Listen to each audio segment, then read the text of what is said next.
right, so my name is Tatiana. I'm a CEO and the co-founder of the company Subsense, and we're building brain-computer interface. Why do we do this, and what is our end goal?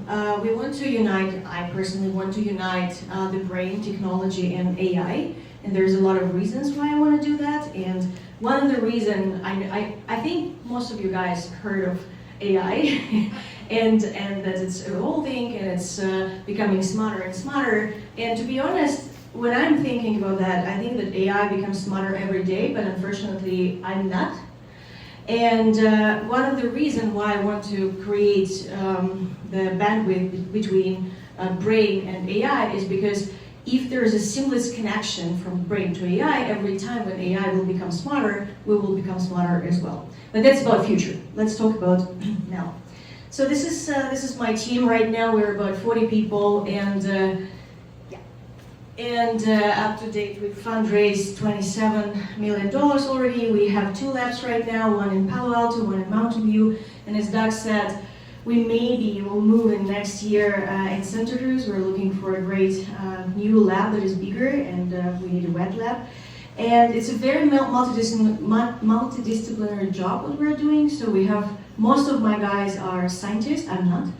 It's neuroscience, nanoscience, hardware development, etc., etc. So it's very interesting task to do. Okay, so if you heard of Elon Musk and Neuralink, we're competing with them. There's 2 types of BCI in general in the market: non-invasive and invasive implanted brain-computer interface. Both of them has its own pros and cons. Most of all, non-invasive BCI, their biggest limitation is a poor signal that is coming from the brain. And for implantable BCI, there's 2 biggest problems. It's the scalability, because you cannot cover the whole brain with chips, right? And it requires surgery, so it's a very invasive and surgical procedure. And nobody wants a surgery, even people who really needs it. So what do? We created nanoparticles. It's a tiny things that comes to the brain through the nose intranasally like a spray, and then they become as an antenna in the brain that can read and stimulate the signal back.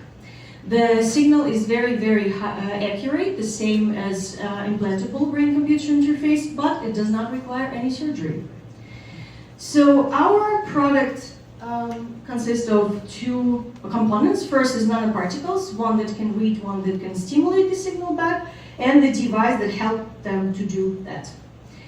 And if you can see the comparable solutions, we do not compromise on signal resolution or accessibility. And this is my second brain-computer interface company, and I'm building it for 8 years, and it's by design. I was trying to find a solution that would be there, not there or there.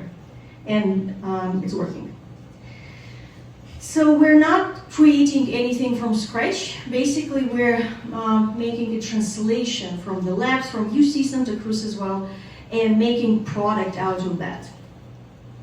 We creating not a single application technology, we create a platform based on which one you can create, and by you I mean entrepreneurs and scientists, create a lot of different applications for our technology.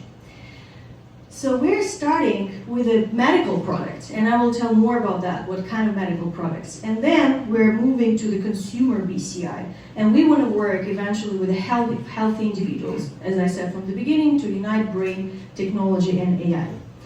As the first medical applications that we envision in our company, we want to help patients with Parkinson, with essential tremor, with treating chronic pain, depression, and anxiety. And for neuroreading, different types of nanoparticles, we want to help people with strokes, paralysis, epilepsy, ILS, and MS.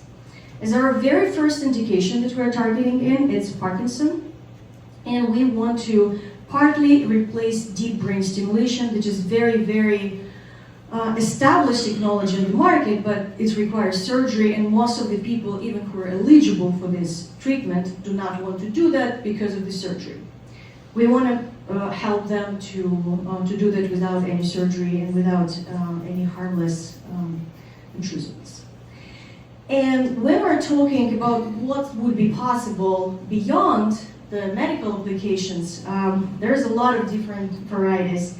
And my favorite one is to help people to remember things, because I'm forgetting all the time everything. And one of the first applications that we envision is a cloud-based memory. So you will have a direct access to something that really happened and you didn't make it up, as I do sometimes. Attention regulation and sending thoughts back and forth, something that Elon Musk are talking about for years. That would be possible too with this technology. We have great collaborators. We work with ETH in Zurich and we work with UC Santa Cruz with Professor Leonik. He's here, hey. It's an amazing collaborators, and they help us to build, as we call it, basic science. So we take nanoparticles from them and we make it suitable for human body in our own lab. We have great advisors and we're getting more and more, it's not all of them here. Right now we are hiring very actively. This is my email. We're hiring mostly scientists, of course. We are, if you know any advisors who can be interesting to us and to them, I would love to do the introduction. And also we're gonna raise soon again, because it's a full-time job. So if you have a lot of money and you don't know where to invest it, here it is. Thank you.